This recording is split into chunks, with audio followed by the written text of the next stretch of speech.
Brahma Gurur Vishnu Gurur Devo Maheshwara Guru Sakshat Param Brahma Tasmai Shri Gurave Namaha Tasmai Shri Gurave Namaha Satchidananda Rupaya Vishwotpatyadihetave Tapatraya Vinashaya Shri Krishnaya Vayam Namaha Shri Krishnaya Vayam Namaha Om Yonta Pravishya Mama Vachamima Prasuptam Sanjeevayatyakila Shaktidhara Swadhamnam Anyascha Hastacharana Shravanatvagadin Pranam Namo Bhagavate Purushaya Tubhyam Pranam Namo Bhagavate Purushaya Tubhyam Pranam Namo Bhagavate Purushaya Tubhyam. We saw in the previous chapter that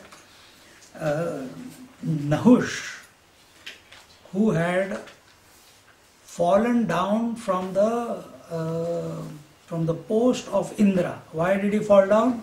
Because he had a vasana, he had the liking for Indrayani, and becoming the king of heavens is one thing, but then wanting someone else's wife to be yours is another thing. But when power comes, mind also gets corrupted. When beauty comes, mind gets corrupted. So and she was in trouble. Now what to do? He's the king of heaven and she will have to give in to his demands. So she approached Brihaspati, the Dev Guru, and he said, you tell this. What did he tell? He said, you ask him that I am ready to get married to you if you come in a palanquin carried by 4 rishis or sapta rishis. Some places it says 4, some places it says sapta rishi. So the 7 rishis. So in that lust, in blind with love or passion, he immediately goes, he is the king, he calls the rishis, please take me there, and they started taking. And when they were taking, Agastya Muni was the shorty out of all of them. So every time he was going, the palanquin was going, it was not going evenly. So because of that, Nahush in the palanquin was getting disturbed, and he put his head out of the palanquin and he says, who is this, who is, you don't speak like that to rishis. And the moment he reprimanded Agastya Rishi there and then dropped the whole thing, he says, we didn't mind carrying you. On top of that, you are speaking like this. Go, you become a python. And at that very moment, he lost the Indrapad.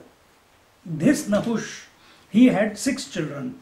He had Yati, Yayati, Sanyati, Ayati, Vyati and Kruti. These were the 6 sons of Nahush. Out of these, he wanted to give the kingdom to the eldest of the sons, Yati, but he did not want to take the kingdom, because he says, if I get caught up in the administration and running of the kingdom, then I'll forget the Lord. So he dropped everything and he went away. And in this way, after that, eventually, when Nahush fell down, then in the kingdom where Nahush was ruling, the land that he was ruling, that was ruled by Yayati, the next son. And what he did was, at the time of death, Nahush gave the kingdom to his son Yayati, and the other four who were left, he gave them, you take care of the north, you take care of the south, you take care of the east, and you take care of the west. And in this way he divided the kingdam and among the 5 sons, and he went away. After listening to this, Parikshit Maharaj, he asked Shukdev ji that Raja Parikshit, the king Yayati, he was a Kshatriya. How come he got married to a Brahmin Kanya called Devayani? Devayani is the daughter of Shukracharya. Shukracharya is the teacher of the Asuras. Brihaspati is the teacher of Devas. And he says, how come? It is unheard of. Man can be of the lower class, but the woman should be of the higher. Then it is allowed. But here exactly the opposite happened.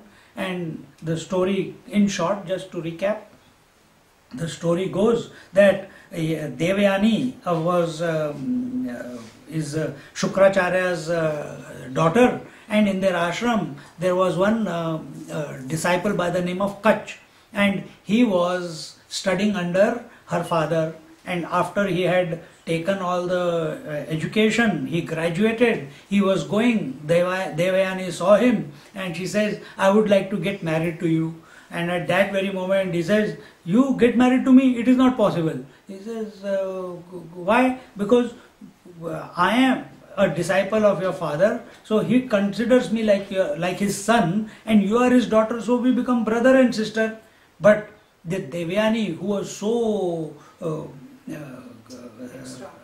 not headstrong, she was passionately wanting him, and when she couldn't have, immediately she cursed him that whatever knowledge you have gained from my father, you will forget. Then what he is to do? He says, I am also not less. You will not get married to a Brahmin fellow, because Shukracharya is Brahmin, she is a Brahmin in those days also. Who was a Brahmin? Learned one. But see, even there sometimes people mistake that a son of or child of a Brahmin becomes a Brahmin. It is not so according to the Vedic scriptures. According to the Vedas, it is not like that. It is according to, what are the 2 things? Aap mat bola. What are the 2 things that determine a person to be a Brahmin, Kshatriya, Vaishya or Shudra? Not the politicians, not your birth, not genetics. Huh? Knowledge. Work.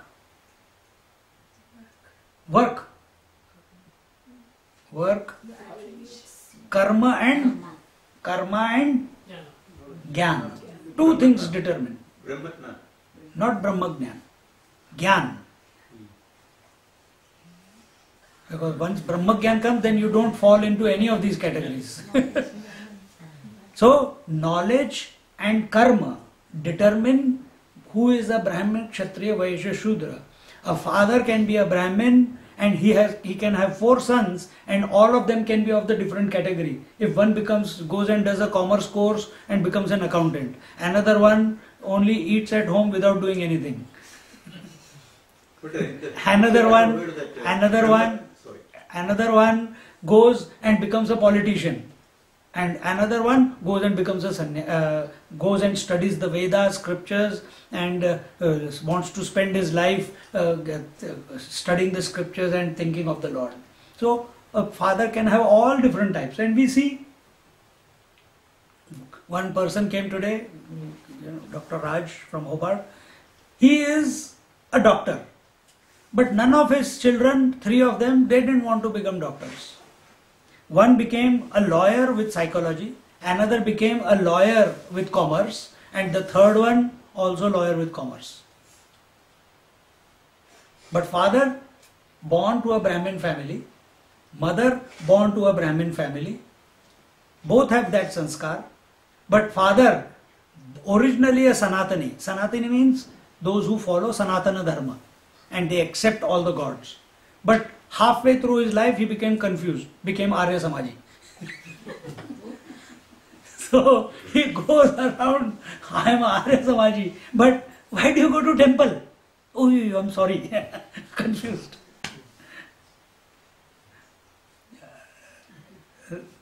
So it is not so.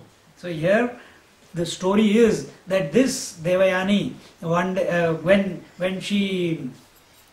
day when she was going out, going with her friend, the queen of the princess of that land, Vrishaparva's daughter, and what was her name? Sharmishtha, with her and 1,000 companions. They were going to take bath in a pond, and when they were and at that time while they were taking bath, they had taken all their clothes off, and Lord Shiva passed from above in the sky, and at that moment all of them, out of ashamed, what is that? Shame. Not out of shame, they quickly ran out of the pond and grabbed the clothes, and in that haribari, Sharmishtha, the princess, she took the clothes of Devayani and wore those clothes. And Devayani, when she saw that what Sharmishtha has done, became very angry, and she was very haughty, and she said, "How dare you, whose father has an advisor for my father. My father is the Brahmin, you are Kshatriyas. What is your status in front of us?" And this way, many pointed words she said to Sharmishtha. Then Sharmishtha, after one or two words is okay, but she gave a full commentary on it. Then she also became very angry, and she said, "You beggars, you only have enough to eat and land to live on and a hut to, because my father gives you the money, otherwise you won't have." And you know how girls are. She went back to her father, "Daddy, Sharmishtha said this. And the father said, it is true what my daughter is saying, that I am a beggar. I am serving these asuras and they think they own me, and immediately it's better to live a life of a sannyasi, go on a yatra, wherever you get the food, you take the food and live wherever the Lord provides the place to live." And this way he and Devayani started off from the ashram. At that very moment, King Vrishaparva came and he says, No, teacher, you cannot leave us, this, that. He says, "No, I will like to atone for the mistake that has happened." And the Sharmishta, she also said, okay. And she said, Shukracharya, he says, the mistake has not been committed with me, it is with Devayani. If whatever her demands are, if you can fulfill that, then it will be okay. And then he says that, what would he say? He says that, no, she says, Devayani says that when I get married, she should come as my dasi. Come in. She should come as my dasi along with her 1,000 her companions. And with whom is she going to get married to? She is going to marry to, in that fighting that was going on and altercation that was going on. Eventually, Devayani snatched the clothes from Sharmishtha, and in that anger, Sharmishtha pushed her into the well. And when she was in the well, at that time, this Yayati was passing by and he was thirsty. He looked into the well and he looked at whom? A naked girl in the well. Immediately he gave his Angavastra to her, and when she came out, he gave her her hand and he pulled her out. The moment he pulled her out, Devayani, she says, "I have given you my hand, So I feel that this is a sign that we should get married. And he says, and while he's thinking, suddenly some girl comes and tells you, because you have saved her, that I want to get married. He has to think twice. So he says, he's thinking, and then she says, I was cursed before that I will never get married to a Brahmin, I will get married to a Kshatriya, and you are a Kshatriya. I think the destiny is coming true. And by the time, girls how they are, all the drama, this, that, smile, eyebrows up, eyebrows here, he fell for her, got married. And he says, okay. And by the time this happens, she comes back, and then this story takes place. And now Sharmishta has to follow Devayani to Yayati's palace. And when they go to Yayati's palace, Devayani is very happy that Sharmishta is my maid. But she's a princess. And as some time passes by, Devayani has a child. And who are her children? Her children were Yadu and Turtavu. No. Turvasu. So Yadu and Turvasu were two children born to Devayani.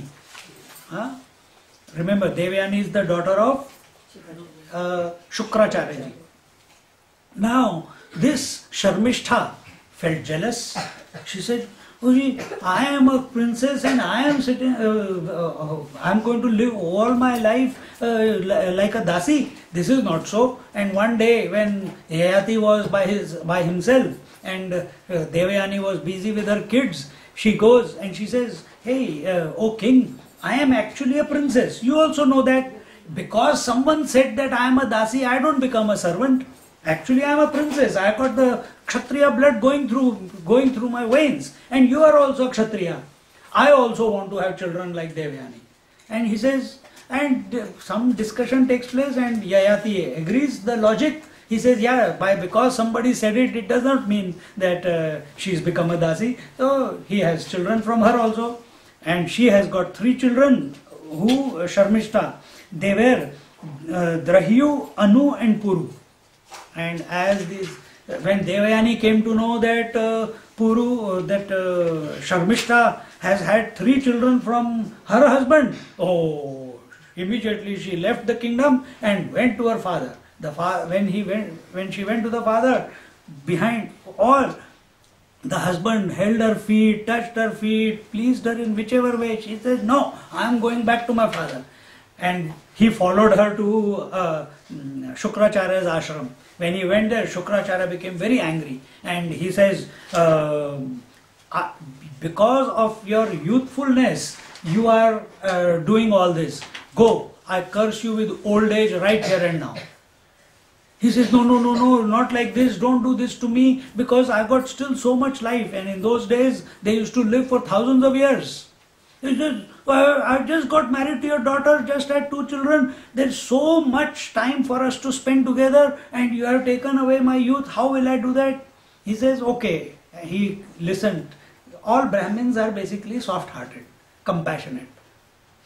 Not by birth, those who have cultivated themselves. So he said, Kshama yachna hoti hai, they're forgiving. So he says, okay, in anger I have pronounced this curse, but if someone is ready to take your old age, then you can remain young. You can take that person's young age and you can give your old age to him. Immediately Yayati is very happy. He comes back, he tells his eldest son, all this, who are they? Yadu and Turvasu, first Devayani's son. Yadu says, Dad, I'm just getting into my youth, I'm only a teenage, and you want to take my youth? I haven't even seen the world, I haven't even enjoyed the world. Don't do this atyachar to me. So he says, Acha, pehla beta gaya. Turvasu also the same, Drahyu also the same, Anu also the same. So all the first 4 brothers, they did not listen to their dads, they did not want to help. Then he came to Puru. Puru said, Dad, he says, I hope, son, you will not disappoint me. The answer of Puru is, oh Dad, this body that I have got is only because of you and Mom. So first right is yours over this body. You do whatever you want with this body, and if you want, take it. I have got no problem, because the person's duty is to serve the parents first. So he takes the young age from his youngest son and gives the old age to Puru, and lives for thousands of years enjoying the bhogas along with his wife. And then what happened? We are in chapter number 19. Now so with this we come to the chapter 19. Shri Shukavacha, this is Yayati's renunciation. Is it possible for a person, after enjoying life, after enjoying the partner, after enjoying the drinking, dance, music, parties, earning money, running the kingdom, taking care of the law and order, everything, is it possible for one to renounce? Meaning, another way of looking at it is, many people think, when this desire of mine finishes, after that I am ready for sannyas. Or when I retire, then I will start taking Lord's name. Does the desire of any person finish by itself? This is the question. So let's see through this story. Answer you may all know, but you may not be following. So the story is so that we are reminded. Shri Shuka Uvacha Sa Ittamacharan Kaman Strainopahva Manaha Bodhva Priyaye Nirvinno Gatha Metam Gayata Shrunu Bhargavyamum Gatham Madvidha Charitam Bhuvi Dhira Yasyanushocanti Vane Grama Nivasinaha Basta Eko Vane Kaschid Vichinvan Priyamatmanaha Dadarsha Kupe Patitam Swakarma Vashagamajam Tasya Uddharanopayam Bastakami Vichintayan Vyadhattatirthamudhrutya Vishanagre Rodasi Sotirya Kupat Sushroni Tameva Chakame Kila Taya Vrutam Samudvikshya Bhavayoja Kanta Kamini Pivanam Kshmashrunam Presham Midhavansam Yamakovidam Sa eko javrushasthasam vanhinam rativardhanaha reme kamagrahagrastu atmanam navabudhyata tameva preshtatamaya ramamanamajanyaya vilokya kupasamvigna namrushyad vastakarma tata tam durrudam sahrudrupam Kaminam Kshana Sauhrudam Indriyaramamuthrujya Swaminam Dukkhitayayau Sopi Chanugatastrainaha Krupanastam Prasadhitum Kurvan Nidavidakaram Nashaknotpati Sandhitum Tasyastatra Dvija Kaschid Ajaswamyak Chidnadrusha Lambantam Vrushanam Bhuyah Sandadirthaya Yogivita Sambaddha Vrushanah Sopi Yajaya Kupalabdhaya Kalam Bahutitham Bhadre Kamairnadyapi Tushyati Tathaham Krupana Subhru Bhavatya Prema Yantritaha Atmanam Nabhijanami Mohitastava Mayaya. Okay. Till here we will do, and then we'll come back to the 13th verse. And thus, this Yayati, who had been, whose heart had been captured by his wife, enslaved by his wife, and who was passionate for his wife, and eventually after many years he came to realize that, hey man, I gave my old age to my young son, I took his youth for myself, and for so many thousands of years I have enjoyed the bhogas, I have enjoyed the world, all the goodies of the world, chocolates, pizzas, pastas, Chinese, good clothes, clothes on sale, shoes from here, there, so many servants helping me. Everything, what you can name, I have. But I still feel dissatisfied in my heart. When we are living our life on a daily basis, taking care of our children, taking care of our bills, taking care of our loans, taking care of our duties, everything we are doing. But while doing all this, if this question has not come to us, that how long will this go on? No, when my children they pass year 12, then I will start. When they finish university, then I will start. When they get married, then I will start. It will not stop. Then you will say, after that, when they have grandchildren, then I will start taking the Lord's name. Then grandchildren will go, now grandchild's year 12 is coming. So, ready to die, but still thinking of that grandchild. In this world, kate putra kaste, kate kanta kaste putraha. For whom is this son? For whom is the wife? Bhaja Govindam, Bhaja Govindam, Govindam Bhaja Mudumade.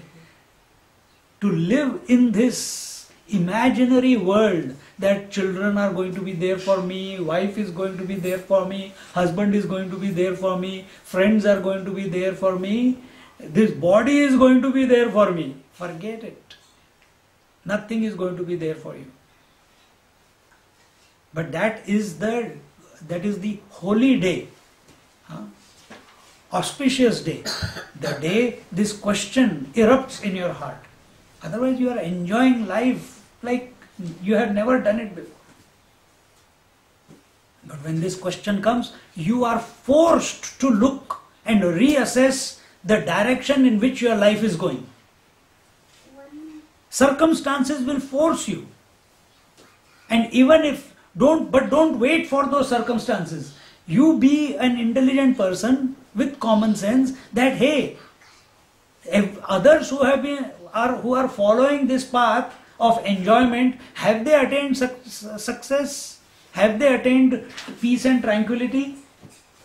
Have they become content after satisfying all the desires till now? And we all have come to know people in our circle of friends who are much better than us, who have much more money than us. From far away it looks what a wonderful life. But when you go close, you will find the reality there. Every house has the same. So instead of comparing yourself to one family or the other family, look at the whole picture. Always look at the whole picture. Don't get caught up. Look at the whole picture. That what is the principle functioning in this life? The principle is everyone is born, everyone grows, everyone decays, everyone has disease, decay and death. Every relationship has that, every body has that, every thought has that, every emotion is like that. And if Adi Shankaracharya has written Bhaja Govindam, Bhaja Govindam, it is not to tease you, man. It is to wake you up. Puranas are not written, Acha, it's a nice story. It was so many thousands of years ago. I don't know if it is practical in today's time or not. But when you look at the total picture, you will see it is as practical today as it has ever been in the history of mankind. It's always been. But we are not ready to listen to it because of our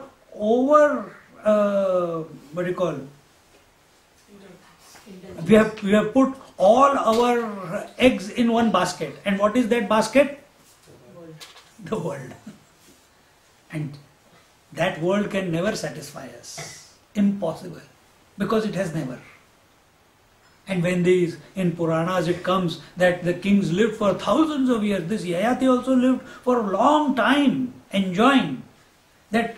But who knows if this, don't go into that, whether this story is true or not.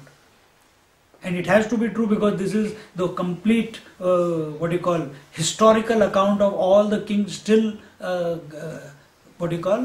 till Krishna was there. Now we are talking about the lunar dynasty. 1,000 years. Point is, if you spend a long time enjoying your desires and satisfying your desires, still you will remain uncontented with life. The best wife may be there, the best children may be there, the best teachers may be there, but if your attention is extrovert, there is no satisfaction possible. Can't we have one leg in the world and one leg in the spirituality? Then you have to be like King Janak. How is that? How did King Janak live? You know Janak, Sita's father? How did he live? Unattached to everything. Performing everything but unattached to everything. But we want to perform, get involved in everything, do everything, but we don't want to give up the attachment. That's the only difference. So a new way has to be recognized by you, by which you can still, the functioning in the world will still go on. So this Yayati, so listen, O Devyani, daughter of Shukracharya, he says, I'll tell you a story that which is like my own life story and which was full of lust. And he starts telling that, where are we?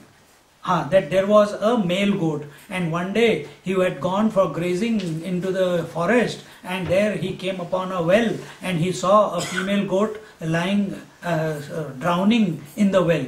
So he, with his horns, he dug the ground in front of the well so that the female goat can come out. And when the female goat came out, he fell in love with her and he started living with her. But goats never live individually in one house with one goat.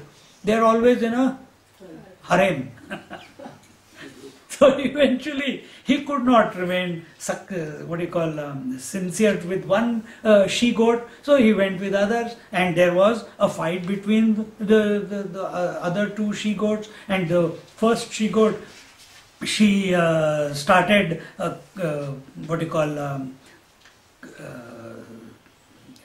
telling him good and bad and everything, and eventually she went back to her family. And when she went back to her family, the father of that first she-goat who was in the well, when he saw that she-goat has come, he-goat has come and he has done like this to his wife, to his daughter, he bit off the testicles of the he-goat. And when those testicles were bitten off, out of anger, but then he was also nice, so afterwards he gave it back again.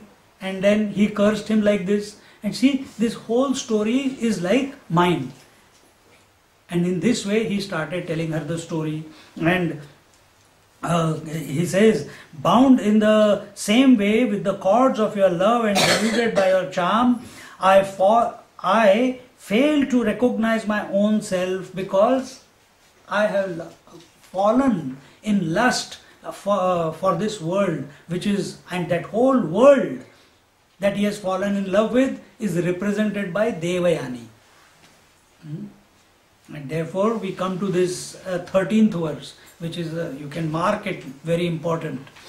Yatha yat prithivyam vrihiyavam hiranyam pashavastriyaha na duhyanti mana pritim punsa kama tatsyate na jatu kama kamanam upabhogena shamyati हविषा कृष्णवर्त्मेव भूय एवाभिवर्धते यदा न कुरुते भावं सर्वभूतेष्वमङ्गलं समदृष्टेस्तदा पुंसः सर्वा सुखमया दिशः. So in this manner, when he tells her, he says that that the craving for sense gratification never ceases with the enjoyment of sense objects. See, the rule is, you satisfy one desire, there are 100 more waiting to be satisfied. If you say that I've got this desire. What is the desire? That I will become a sannyasi. And once I become a sannyasi, everything will be over. Don't live in a fool's world. Nothing gets over. Still continues. Only you learn new ways of responding to what is coming. And what is that new way?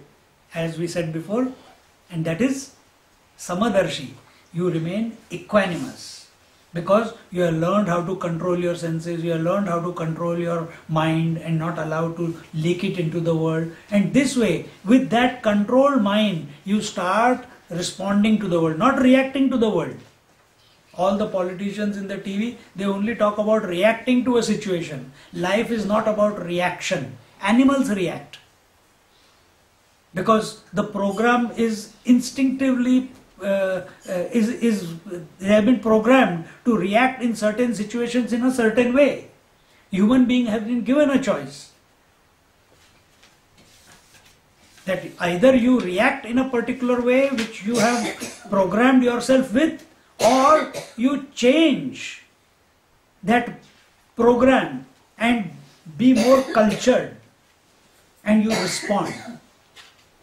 And that response is, one response is that you look at all good and bad and then you respond. But how will you look at everything, that is all the options that are there? You can look at all the options available in that situation only when you step back from the situation, isn't it? When you step back, then the whole picture is clear. Then you will look at it from all different angles. And then when you have looked at it from all different angles, then what comes out of you, that will be the response. So here, when he says, Samadrushtes tada punsa sarva sukhamaya dishaha, the one who responds with equanimity to everything that the world is throwing at him, such a person alone can be peaceful, can attain peace, can be content. Otherwise, it's the rat race. When enough is enough, there is no end to it. When we were young, when I had my first job, I was going 15 kilometers by cycle to work. Going and 15 kilometers coming. Then after 3-4 months, when I made friends in the department that I was working, few of them had motorcycle. So cycle is still the same, but I used to hold the hand of the motorcyclist and they used to pull me. So my 15 kilometers, instead of cycling 15 kilometers, now I was cycling only 5-6 kilometers, because the rest of the journey, zoom, holding the hand. Then one day I had an accident, fell down. And then I said, no, now I must get a scooter. I must also get a... No. Then got a scooter. Again one accident took place. Then came to Australia, went here, there, then car. Then what was the accident when I took the car? Those small accidents where insurance pays, there were many. But the biggest accident was I had to pay the loan. See? And I took the loan when I came to Australia in 89, 90. At 21% interest I was paying the loan, personal loan. 21%. That bloody thing was never reducing. For 6 years I was paying. I must have taken $8,000. I must have ended up paying I don't know how much. And one day I was calculating, am I mad? But till then, it was just, it looks good to have a car under your bum or motorcycle. But what are the consequences? Continuous tension, continuous stress. How do I pay this? How do I pay this? How do I pay this? But one day I sat down and calculated. I said, am I mad to pay all this extra interest? But what do? Then eventually made a commitment that from now onwards, never a loan in my life. See? But you learn. But why did I go from cycle to motorcycle, motorcycle to car, then car to better car, then better car, and then better car? Progress. Chhod yaar.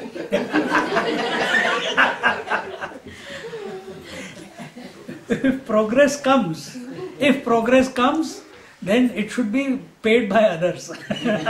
Not you should pay the loan. Or if the capacity is there, then it's a different matter. But all that is because there is an itch inside of me that I must, because this sign, as you say, that this sign of increasing wealth is a sign of progress. But has it given me satisfaction for showing the outside world I am driving a four-wheel drive? Gives satisfaction. But inside, man, I have to still pay the loan. I got such a big house, it looks nice.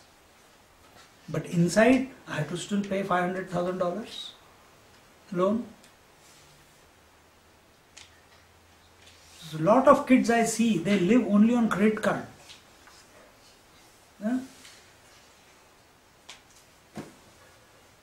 So, when we get caught up in this rat race of satisfaction, this rat race is not just comparison, it's satisfying your desires. It will never end. It will never end. The only way for the desires to come to zero is two ways. First is, from the knowledge point of view, become equanimous in all situations. Every moment of your existence, remain equanimous. Can't do that? Take the name of the Lord. He will help you get there. Offer everything. Offer every desire to the Lord. Then it will happen. I can't give up desires. Nobody is asking you to give up desires. All we are saying, change the desire for the world to the desire of the Lord. Oh, that is also, I am finding it very difficult. How do I give up my desire for the world to desire all good things in life to the desire of the Lord? I know I should do that, but it is not happening. Then, after the desire is fulfilled, you offer it to the Lord. That is also not happening. Then you do not give attention to the fruits of the desire or the action that you are doing. That's the basic minimum step that you will have to do. If you say, I cannot give up the fruit for the action that I am doing, then God help you. You have to exercise choice somewhere. See? Nobody asked me to start smoking. I started smoking. Nobody told me to stop smoking. And one day I stopped. Nahi. I know some people. Swamiji, please bless me. I should stop smoking. Swamiji, bless me that I should stop drinking. मेरे को पागल कुत्ते ने काटा है. That I should spend my energy to stop your smoking. Enjoy, yaar. Enjoy drinking, liquid spirituality. Why should I stop you? Because such people, remember one thing very important, such people, they become leeches of Mahatmas. They want everything for the Mahatma to do it for them. The more you want a great person, a Mahatma, a idol, a Bhagavan to do it for you, to that extent your self-worth your self-confidence, your self-esteem is becoming weaker and weaker and weaker. So don't request. If you want to request the Lord, ask Him for His darshan. Ask Him to come into your heart. Please, I am doing Satyanarayan Puja because I want to stop smoking. This is your personal, private request to the Lord. And after the puja, you go out and have a smoke and come back. Because, नहीं, so, मैंने तो पूजा किया, but this तड़प जा नहीं रही है. If you start, you stop. If you do this, and how do you get this strength? You see in your life all the moments where it was tough and you did it. And that will give you the strength. That yes, if the scriptures are saying that by satisfying all my desires and going after the world, I will never be content and happy, then there must be something in it. Upanishads are telling me the same thing. Puranas are telling the same thing. Mahabharata war was because of that.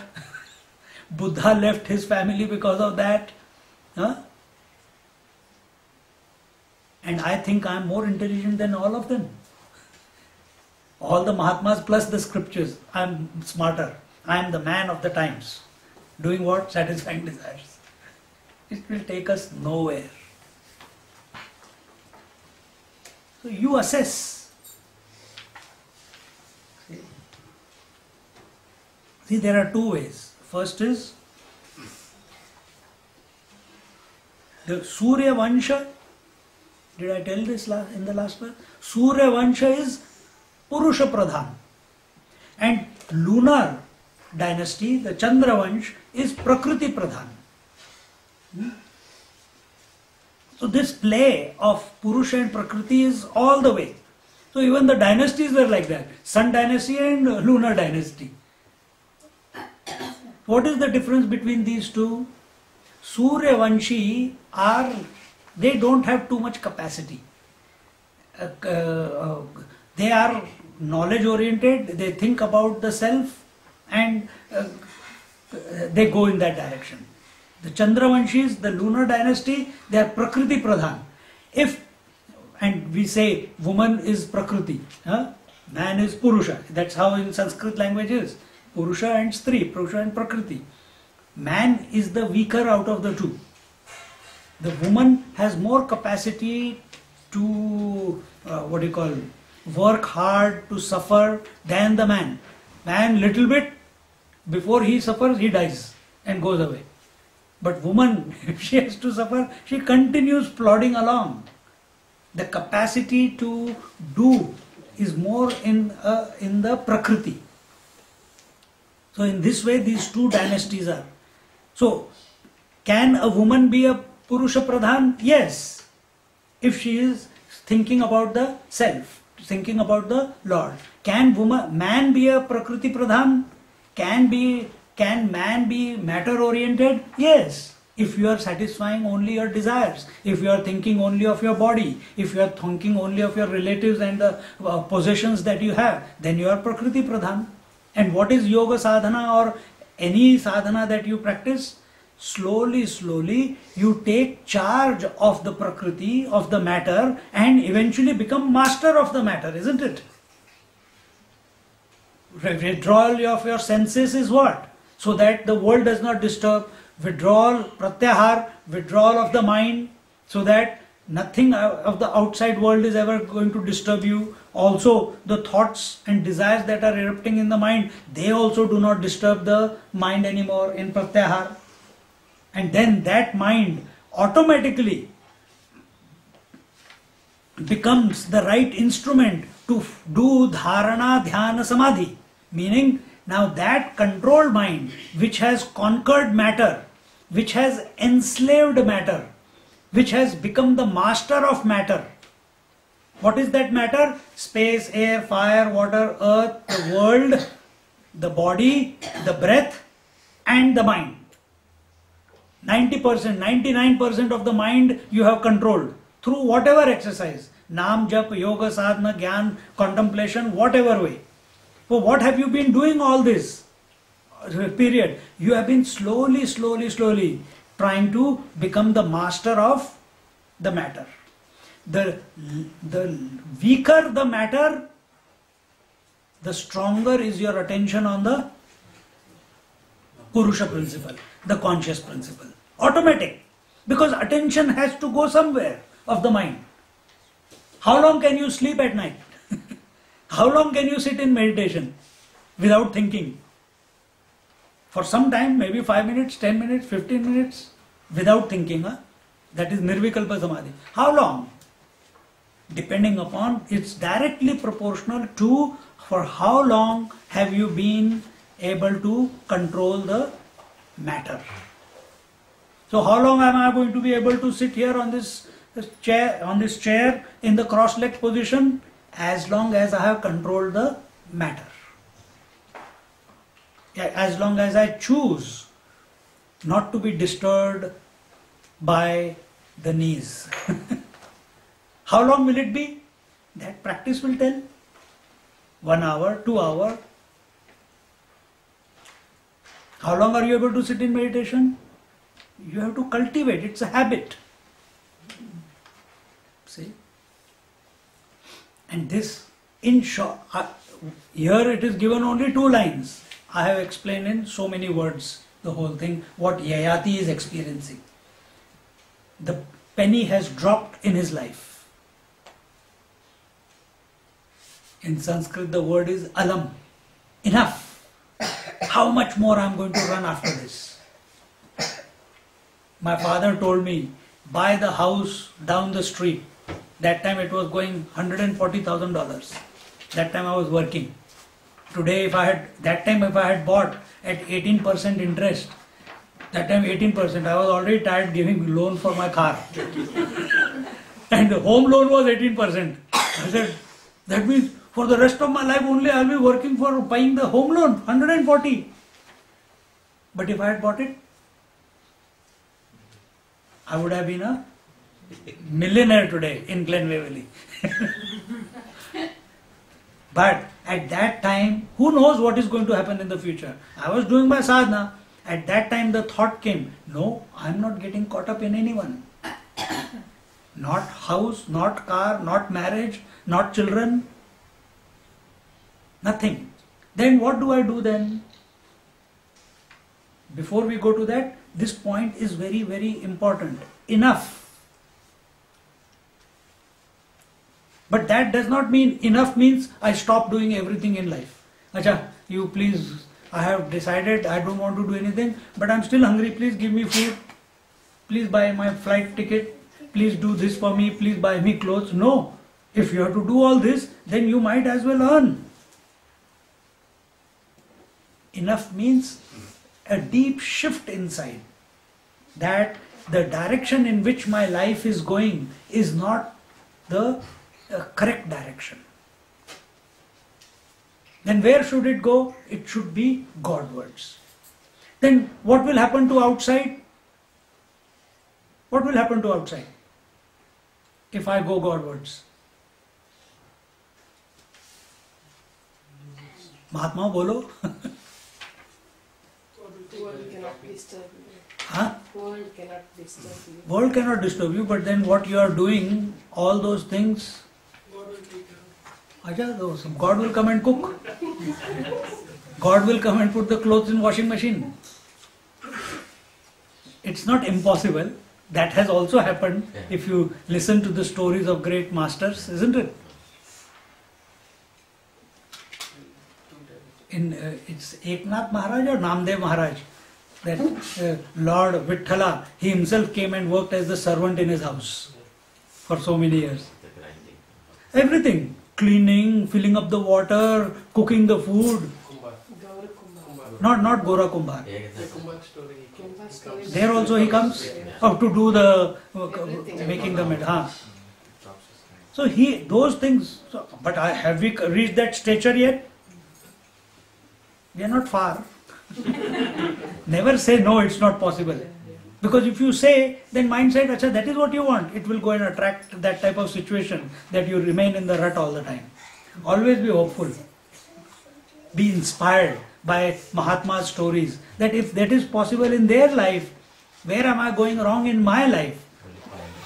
That I have to use I have to put clothes into the washing machine. When will he come? He will dry also. This is jokes apart, huh? This was just in jest we are saying that. But when will that moment come? It will only come when we had enough with life, the way we are living. Because it's you are hitting against a wall every time. You think food is going to satisfy you, you eat food and you feel satisfied. But after 3 hours again hunger comes. So which means satisfaction of your desire to become content by way of food has hit a wall, because you are doing it 3-4 times a day and still not getting satisfied. And you have done this from childhood till today. And etc. All other examples like that. It's not satisfied you. Then there must be some other way which we have to pursue. And that way Yayati pursued. But he came to all these conclusions. It's a knowingness deep in your heart.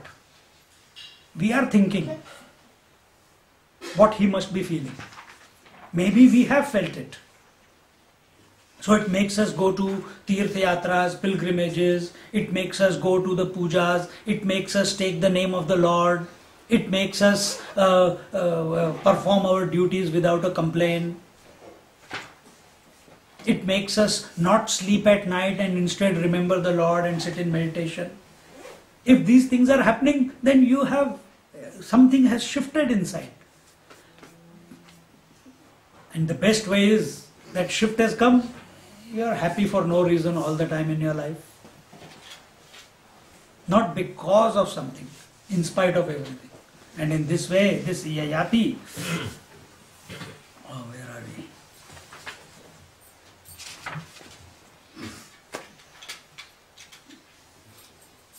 we? So he says, Na jatu kamaha kamanam upabhogena shamyati havisha krishna vartmeva bhuya eva bhivardate. Just like you put fire, ahuti into a fire, and the fire burns away everything and glows even more stronger. Same way, every time you satisfy a desire, the desire only increases in power after having devoured all the efforts that you have put into it. So it's not going to be, the fire will be blazing. The only way is you have to stop putting ahuti into it. You have to stop putting dravya into that. And what is the dravya? What is that ahuti that you put into a desire? Think. Huh? No. What is the ahuti that you put in the fire of desire that it makes it grow? Indulgence. Desire itself. But desire is for the mind, it's not yours. You are not the mind. Unnecessarily we are thinking that we are the mind.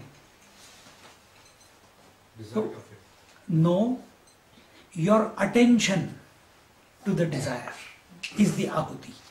So that self which is independent, Nitya Buddha Shuddha Mukta Swarup, that fellow unknowingly, out of ignorance, has started giving attention to the desire. The moment he gives attention to desire, yahoo! It starts. The flames, they leap out, devouring everything. But that is happening only because you are giving attention. And how does desire appear in your life? Impressions. Nobody knows what their impressions are, so we cannot say that we know what impressions are lying in our heart. So how do you recognize a desire appearing in your life? Thoughts. We are giving attention to the thoughts, and then that one thought, for example, Kuti, The moment the thought kuti comes, immediately his son Ajay, that one thought kuti breaks up into Ajay, Kuti's wife, Kuti came with me to Kailash, Kuti lost his shoes, Kuti bought the shoes, one Kuti gave birth to so many different thoughts. Then if I go to his son Ajay, then that Ajay will become everything that I have known about him, that will become evident in my mind. But this has happened, why? Because I have given attention to the thought called kuti. Same thing happens with food. Right now, all of you are sitting here and listening to me. Your attention is not on the world, your attention is not on the food, your attention is not on the pain in your bum or on your knees. But eventually, it will demand attention. Isn't it? Eventually it will. And that time is the testing time. And if you can postpone it by 10 minutes, you can postpone it by half an hour, your stamina has increased to remain focused, concentrated for that much period of time. Why? You know the pain is there, but you are not giving it attention. You are not. How do you give attention? By reacting. See, there is something called awareness of pain, and the other is reaction to the pain. We want to remain aware but not react. So when the desires appear in our mind, they will appear. They appear in great masters also. But the difference between them and us is they are aware of the desires that are erupting in the mind, but they do not give them attention. We don't even know that we are aware. We are straight away. Acha, I think Swamiji, one person, Swamiji, yesterday I was meditating and I saw these numbers.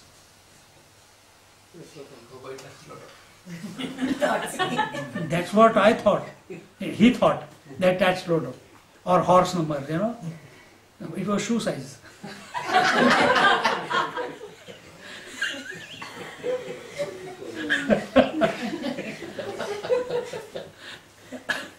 Because the day before I had gone to the back of the second part of the house, and in one cupboard I saw many shoes there in boxes.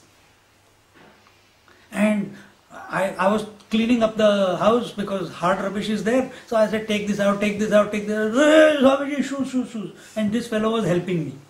So I dropped the shoes and went to sleep. He took the shoes and went to sleep. Outside the box, the numbers are written 7 size, 9 size, 11 size. The numbers appeared. Shoe disappeared, but the number appeared.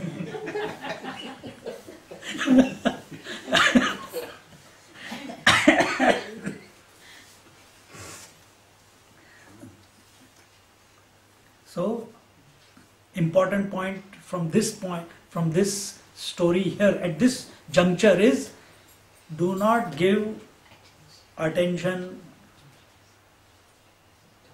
The rule of Vedanta is accept everything, write it down, commit to your memory, accept everything. Second, reject nothing, and third is retain nothing. So you are not rejecting the thoughts, you are accepting the thoughts, that these desires are there in the mind. You are watching, they have come. You are not rejecting them. But by not reacting to them, by not responding to them, you are not retaining the memory of the desire. This is called burning of the vasanas. See? For this you have to practice. Yada na kurute bhavam sarvabhuteshva mangalam samadrushte stada punsaha sarva sukhamaya dishaha. Samadrushte stada,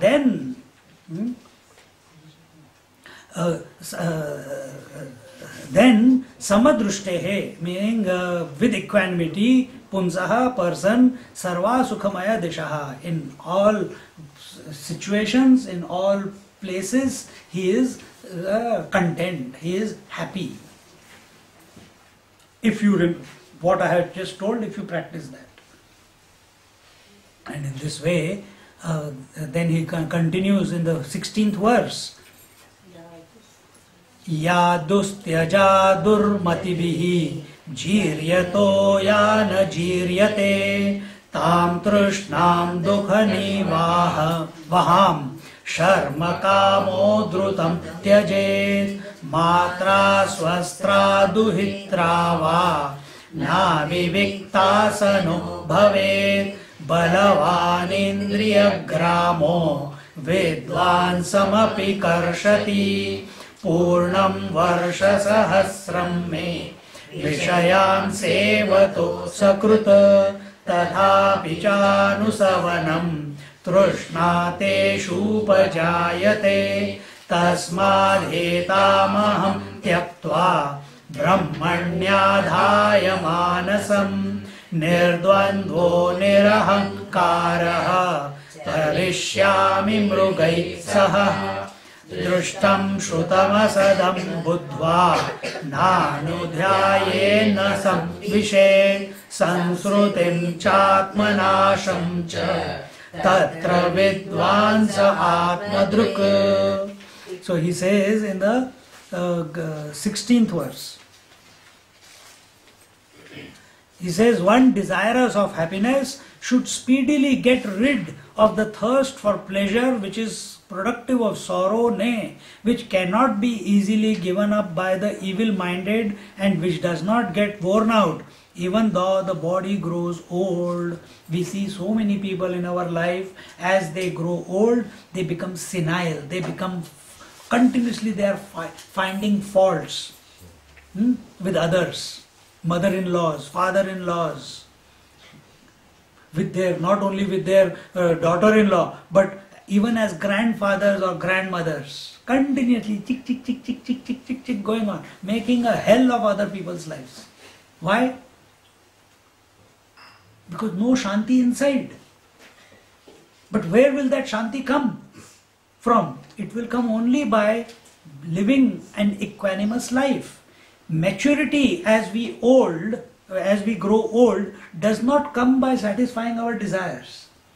It comes by recognizing that I did my duties correctly, I did all that I could do, and that's it. Now, enough. And if throughout your life you have had a plan to keep the mind under control, keep your pains and aches and desires under control by not getting affected by them, then slowly the maturity comes. But more so, it's not by control that maturity comes, it's by turning the mind Godwards that the maturity comes. So first part is, as long as I is there, the ego is there, it will feel I must control everything. But after it has controlled till pratyahar, if you know the stages of the yoga, if you come to asana, pranayam, pratyahar, when you come to pratyahar, you come to realize, hey, it is not me who is controlling everything. It is by His grace that it has happened. And when that recognition comes, at that very moment, you become a matured person. Then you do not react to the world. But if you come to pratyahar and then without offering everything to the Lord and you come back to the world, there will be reaction still.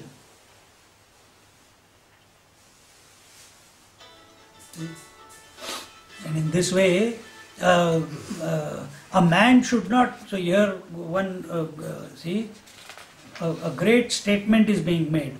Matra swastra duhitra va navi viviktasano bhavet. A man should never sit close to his mother, should not sit close to his daughter, should not sit close to his sister. 3 people. When there is nobody around, you should stay away from these 3. Mother, daughter and sister. Otherwise, this crazy mind will make you do things which you have not even thought of. And why it has come in the Puranas? Because they must have noticed that these things must have happened. That is why it is there. So never.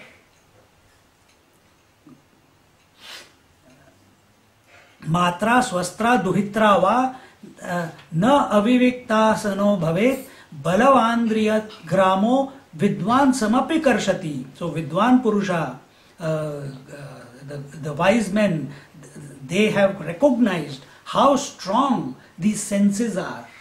The senses, what is the nature of the senses? To go out and get attached to something or the other, isn't it? And therefore, beware. Purnam Varsha Sahasram me Vishayan Sevato Sakruta. He says, for 1,000 years I have enjoyed my life in Bhoga, along with his wife Devayani.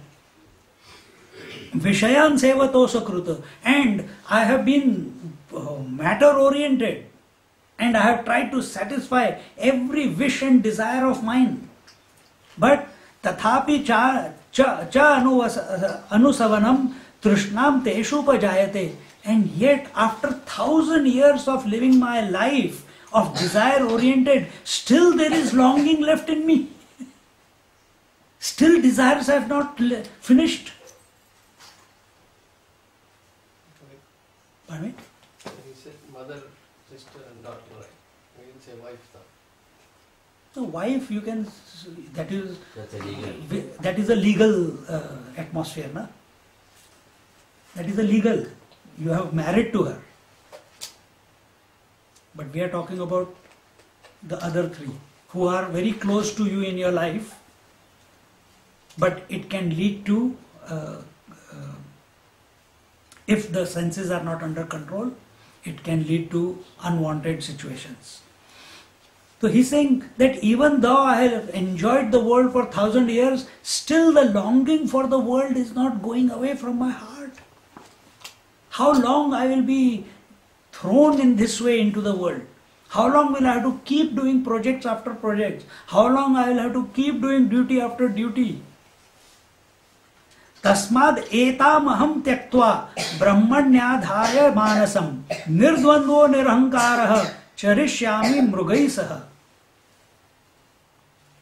Tasmad, therefore, etam aham tyaktva. Therefore, I must give up this doership. I must give up this ego. I must give up this I. It is because of this I that the desires come. See? And how does the I function in our life? Yeah. What are its two tentacles? Huh? Me and mine. No. Yes, duality. In general, I is there only because duality is there. As doership and enjoyership. The I wants to do something because it has given attention to the desire. And why does it want to do something? Because it wants the fruit of the action that desire has prompted it to do. So this cycle has to be broken, and only the grace of the Lord will help you there. You can force yourself through pranayam, you can force yourself through drinks, you can force yourself through drugs to stop this desire-oriented life. And we see in society so many people totally like a zombie, no desire. Isn't it? It is possible. But that is not the healthy way. You need a bigger kick. And that is the Lord's kick. And when His grace flows, then everything shifts.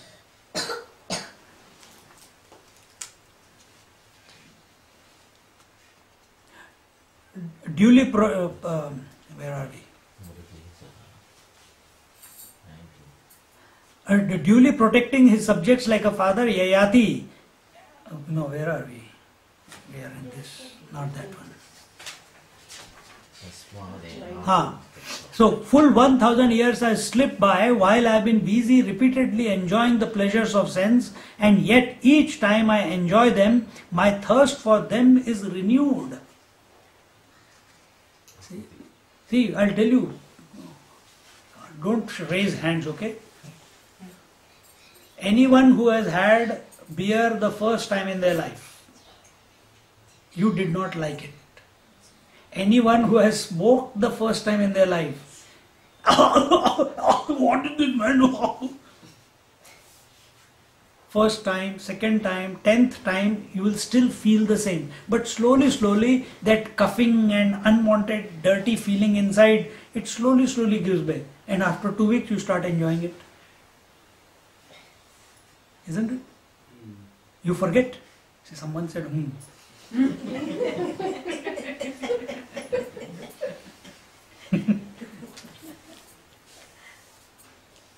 You stop enjoying it. You start enjoying it. The first time I ate, you know what gorgonzola is? Have you ever known? It's a cheese. You know those cheese, it's a particular cheese which has dinosaur. There are different varieties of gorgonzola cheese. So when I used to live in Switzerland, we went and everyone is enjoying. Everyone there, they love that blue cheese because it has got fungus inside it. It has got worms coming out of it. And they put it on the bread and they enjoy it. वो worms देख के ही मेरे को कुछ होता था. But then one day someone said, hey, try man, it's the delicacy of this region. Now I have to live 3 years there. So I said, okay, एक बार try किए.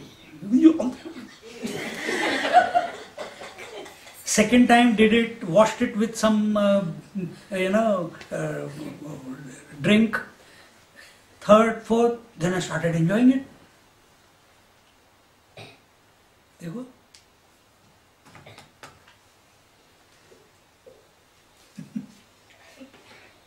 ऐसे ही होता है, ये दुनिया भी ऐसी है. फर्स्ट बिफोर मैरिज, नहीं यार शादी कभी नहीं करूँगा. Before a child, नहीं, we are two are happy. But then after marriage, you start enjoying marriage. After children, you start enjoying, and you forget what it used to be like before marriage and children. Till you come to Bhagavat. Then Yayati reminds you. Not me, Yayati, who has gone through everything and bringing it to your attention. So the rule is, if we can learn something from Yayati's life, that satisfying the senses is not equal to happiness in life. It will create even more desires. Therefore, giving up this thirst for pleasure and fixing my mind on the absolute, I shall roam about with deer, being rid of the pairs of opposites, such as there are 3 pairs of opposites. At the level of body, it is heat and cold. At the level of breath, these are called Shada Urmis. At the level of breath, which is subtler than the body, it is hunger and thirst.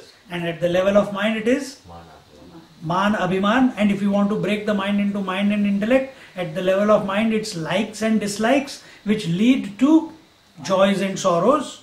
And at the level of intellect, it is Man, Abhiman, praise and insult. So we have to get rid, or we have to transcend all these pairs of opposites. So here when he says in this verse that Nirdvandvo nirahankaraha charishyami mrugaisa, along with the deers, I will roam around in the forest free of dualities, all types of dualities.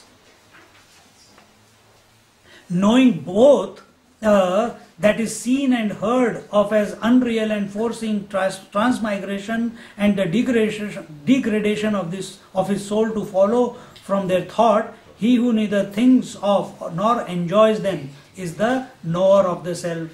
And this particular line I have explained to you in detail. Drushtam shrutam Sadbudhva Nanu Dhyayen Samvishet Sansruti Chatma Nasham Cha Tatra Vidvansa Atmadrika. Meaning, this whole thing, that if a thought appears in your mind, you give attention to it, it will, the moment you give attention, that one thought will bifurcate into, just like your attention is on one hand, but by the time you keep thinking, suddenly it becomes 5 fingers. You think of the one body, but when you keep thinking about it, suddenly you forget the body, but your attention goes to all the limbs, that right hand, left leg, right leg, head, nose, eyes, ears. When you are thinking of left hand, you are not thinking of body, you are thinking of only one part of the body. But my point here is, when we think of a thought called body, we forget the body and we get caught up in the limbs. Similarly, when we think of one thought, it will multiply into many thoughts. And we must bring ourselves back from that thought and come back.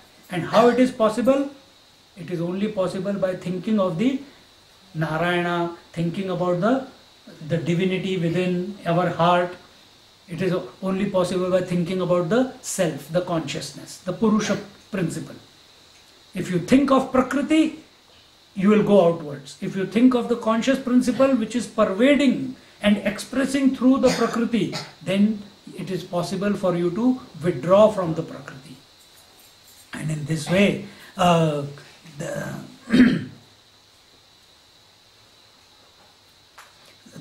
though enjoying the pleasures of sense, which are only conceptual,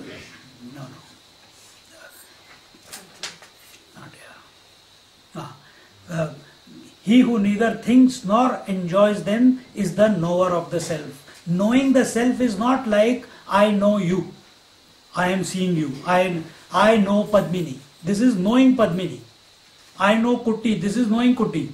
I know the camera, this is knowing camera. But it is knowing objectively, as separate to myself. But this self, the divinity, the Lord, when initially we begin with a picture. Then from picture of the Lord, we move on to the name of the Lord. But that name of the Lord comes and establishes us into our heart completely. Where the difference between me, the rememberer of the Lord, and the remembered the Lord, there is no distance between the two. This is called Atma Chintana. This is called surrendering to the Lord. This is called knowing the self. This is called self-realization or God realization. Where there is no distance between that which you are thinking and the thinker. Now come to that point. For that, थोड़े पापड़ बेलने पड़ेंगे भैया. Malayali papad is very good. I enjoy Amma's papad. Not Appam is Tamil Nadu, na? Here papadam only. Both are the same thing. Okay. Now let's conclude. Ityuktana husho jayam tadiyam purave vayah dattva swam jarasam tasmad adare vigatas pruhah dishi dakshina purvasyam druhyum dakshinato yadum praticam turvasum chakra udicam anumishwaram bhumandalasya sarvasya purumattamam visham abhishicchagrajastasya vashe sthapya vanam yayau asevitam varshapugan shadvargam vishayeshu saha kshanena mumuche nidam jata paksha iva dvijaha satatra nirmukta samasta sanga atmanubhutya viduta trilinga pare male brahmani vasudeve lebhe gatim bhagavati pratitaha shrutva gatham devayami mene prastobhamatmanaha stri punso sneha vaiklavyat parihasamiveritam sasan nivasam suhrudam प्रपायामिव गच्छताम् येश्वरतन्त्राणां मायाविरचितं प्रभोः सर्वत्र सङ्गमुत्सृज्य स्वप्नौपम्येन भार्गवी कृष्णे मनसमावेश्य व्यधुनो लिङ्गमात्मनः नमस्तुभ्यं भगवते वासुदेवाय वेधसे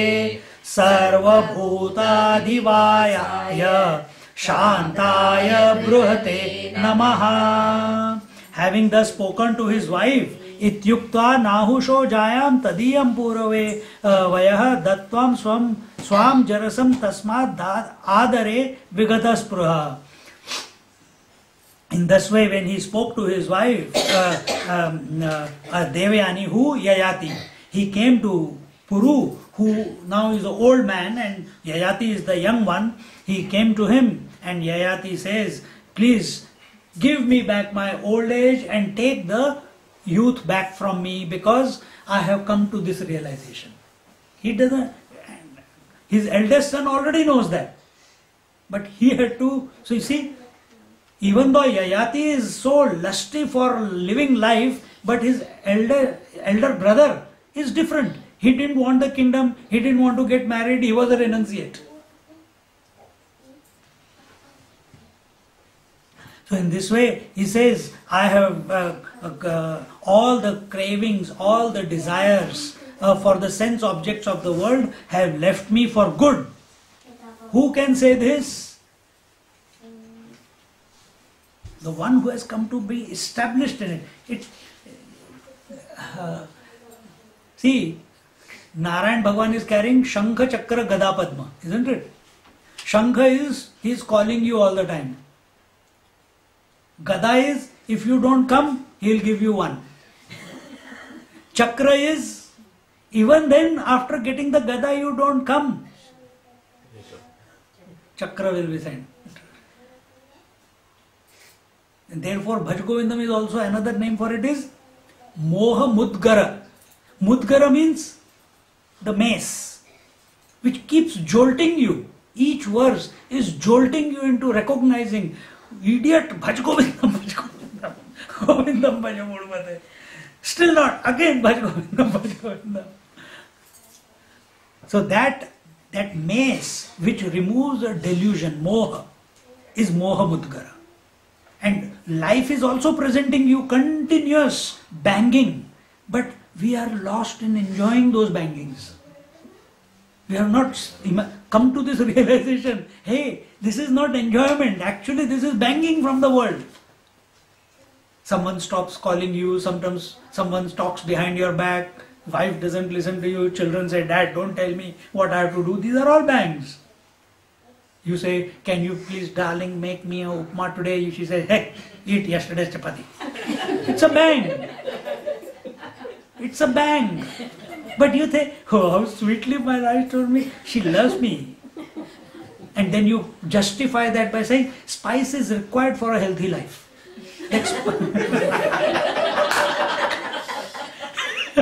This is not spice, this is mudgara.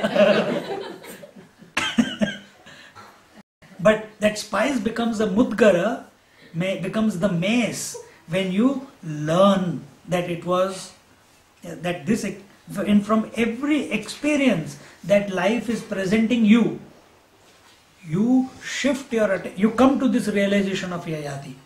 Then that experience has become a mudgara. So everything that the world is throwing at us is an opportunity. You want to call it spice, or you want to call it a mudgara. If it is spice, you will like to have more experiences like that. If it is a mudgara, your attention is going, every experience is shifting your attention back to the Lord, to the self, and removing that delusion. And in this way, he appointed Puru as the next king of his kingdom, and the 4 directions he gave to his other brothers, 4 brothers. There were 5 of them, isn't it? 2 from Devayani and 3 from Sharmishtha. And Puru was the youngest, but Puru became the king, and the other four got the four directions. They go and rule that area, and this way they continued. And after having given everything to them, he renounced at that very moment all the pleasures of the six senses, including the mind, and constantly, which had been enjoying the world for so many years through the various objects, and just as a bird leaves a nest and flies away from the nest, similarly he also flew away from the nest called his kingdom, his family and everything. What does it mean? He flew away from his family and the kingdom and the responsibilities, etc., etc. It means, this comes in 4th chapter of Bhagavad Gita.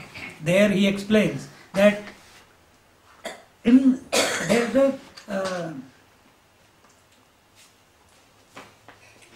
he who sees action in inaction and inaction in action is a wise man. So while doing work, if you can remain aware of the inactivity, that means who is inactive? Self. Why it is inactive? Yes, the sakshi. Because it is not doing anything. It cannot do anything. Then who is doing? Only the mind is doing. Because the self is, can you say the sun is making everyone get up in the morning? We use that language.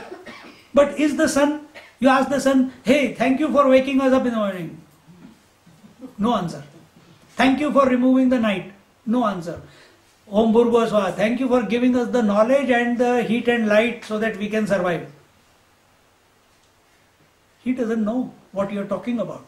Because from the sun's point of view, there is nothing called heat and light. From sun's point of view, there is nothing called day and night. From sun's point of view, there is nothing that I am making everyone become active in the daytime and become non-active at night. All these ideas are not there in the sun.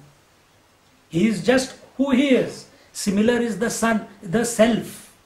It is as it is. In its presence, the mind becomes active. In its presence, the breath becomes active. In its presence, the senses and the organs of action become active. In its presence, the whole world becomes active. So, the one who recognizes that even while all the activity is taking place at intellect, mind, breath and body level and senses level, but there is an inactive principle called the self, he is a wise man. See? And also who recognizes that activity in inactivity, that even while everything, there is inactivity of the mind, inactivity of the desires, inactivity of the senses, inactivity of the body.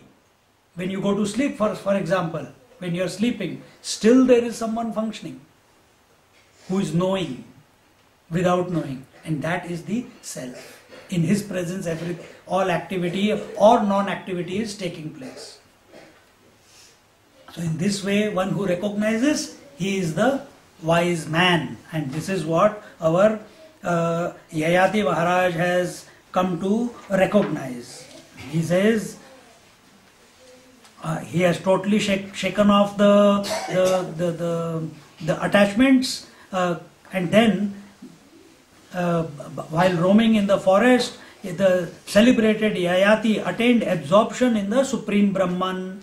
And who is this Brahman? This Brahman is known by the name of Lord Vasudeva, Lord Narayana. So he contemplated on that and eventually became one with the Lord.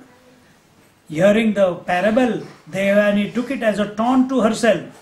She thought it to be a joke uttered by her husband in the agony of love subsisting between a husband and a wife. Every wife thinks like this, every husband thinks like this. If sometimes the husband says, यार आजकल थोड़ा dispassion हो रहा है, अच्छा? कौन सी desire fulfill नहीं हुई? That dispassion has come. See? No, I don't feel like going anywhere. I don't feel like going to movie. And suddenly, this is noticed in every family. if your children become suddenly quiet, or the partner becomes suddenly quiet, what is the thought that goes to your mind? You don't think that he is thinking of the Lord. You think, what has gone wrong in his life? Isn't it? Isn't it? That, yes, where was I? कहाँ पे था मैं? Anyway, wherever it was. You become quiet. तो क्या हो गया Swami ji? Beta, you are okay? Hey, Dad, I'm okay. Hey, why you are so quiet? Has something happened at school? Did someone tease you? Did someone hit you? Did you pass your exams? Did you fail your exams? No, Dad, everything is fine. Then why you are so quiet? If she says, Dad, I was thinking of the Lord, Dad will make her more busy. God, I have been waiting and you are already doing. Competition आ जाएगा. How can this child at 13, 14 years old be thinking of God, and I am here working day in and day out and I am not getting time to think of God? It's not the done thing in the society. It is not allowed for children to say such things. So we have to create an environment in the family where it is okay to say that. So what? Because the environment is not right for the child to express those type of feelings for the Lord. They keep getting suppressed, and they get into a habit of covering that up by some other statements in their life. Oh, I was just daydreaming. Oh, I was just thinking about this. Oh, nothing, because if they said I was thinking about God, then dad should be, oh really, come, I will also sit next to you. I was wondering why you are so silent and there is so much effulgence around you. I also want to take some of it. That's it. वैसे नहीं है, हम उसको ऊपर कैसे करें, नीचे आ. Come back to reality. Don't go to divinity. For you, reality is living in the world. Reality is satisfying the desires. Reality is sense gratification. That is not the reality. And every child from inside knows that the answer does not lie there. He knows that is how we are programmed. But then we reprogram ourselves. That living at sensory level and desire level is the right way. And then you come to a satsang. And now you have to redo the whole thing. Unlearn the old habit and create a new habit. And then we say, but how long we have been doing like this? Many lifetimes. Oh my God. So in this lifetime will I be able to finish it? Depends. What is your intensity? How much attention you give? And this Devayani, when the husband told her this story that and told all this that I am going to the forest, Devayani thought, frustrate ho gaya hoga, isliye he is going to the forest. But she took it as a challenge. And Devayani took it as a taunt to herself. Instead of looking down upon her husband, she took it as a challenge on herself. That how can this fellow live just like that? Leaving me, till yesterday he was enjoying life with me, and suddenly what has happened to him? And therefore she thought it to be a joke, and the husband is just playing around with her, realizing the association of the near and dear ones who are subject to the control of the Lord, as akin to the gathering of travelers in a place where water is supplied to the passers-by, and having been brought about by the Lord's will, by their past karma, Devayani also renounced attachment to everything, regarding it to be as unreal as a dream. So when her husband is turning that way, she also, who else did this? You remember? Kashyap Maharaj, when he went with his 2 wives, when he decided that you keep all the wealth that there is and I will go to the forest. At that time, Aditi went with him. She says, if you are leaving all the wealth and going in pursuit of something, it must be more worthy than all the wealth. And she followed. See? So here same thing is happening. This Devayani, she is also realizing that the husband is got on to something more satisfying, more contenting, more joyful than the bhogas of life. And therefore she also renounces. अब वो power होनी चाहिए. And immediately she renounced attachment to everything, regarding everything to be unreal as a dream, and immediately focused her mind on Lord Krishna, the Lord Vasudeva, and gave up her subtle body. And in this way, hail to you. Namastubhyam Bhagavate Vasudevaya Vedase Sarva Bhutadhivasaya Shantaya Brahate Namaha. Oh, my prostrations, my salutations, Namastubhyam Bhagavate, to that Lord. Which Lord? Vasudeva. Vasudev, Sarva Bhutadivasaya. And who is this Vasudev? He is that Lord who is pervading Sarva Bhuta in all directions. Everything he is pervading. And how is he pervading? Shantaya Brahate. He is greater, is the largest. Brahate is the greatest, the largest, the biggest. Shantaya, the biggest peace, which has got no opposite. Our peace is peace versus no peace. Shanti versus Ashanti. The peace that is being mentioned by the word Shantaya Brahate Nama is the Prashanti that is being talked about. Prashanti is above Shanti and Ashanti, from which no fall is possible. Our contentment after eating food leads to hunger again. Our joy leads to sorrow again. But once you reach this Bruhat Shanti, this Prashanti, from there is no fall possible. Why? It is beyond all opposites. It's beyond all duality. It's beyond all comparatives. And to such Vasudev, I salute.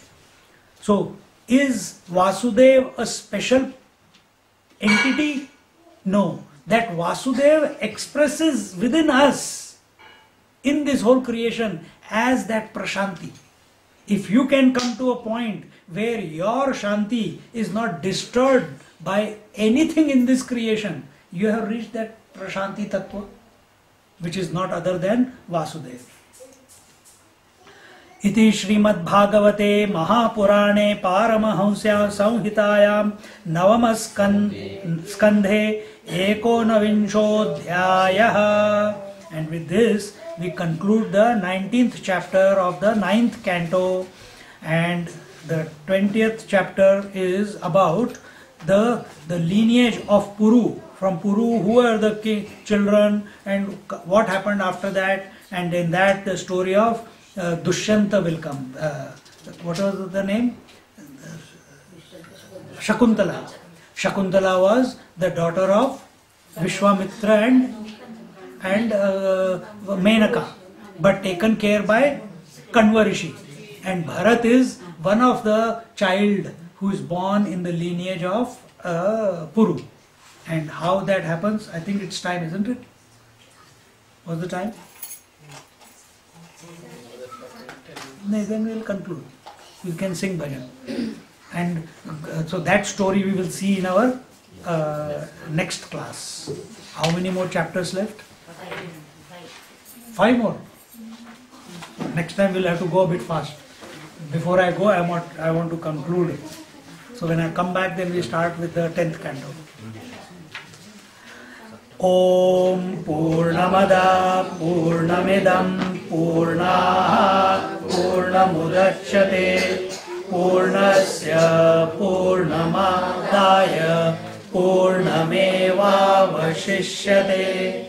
Om Shanti Shanti Shanti. Hari Om Shri Gurubhyo Namaha. Hari Om.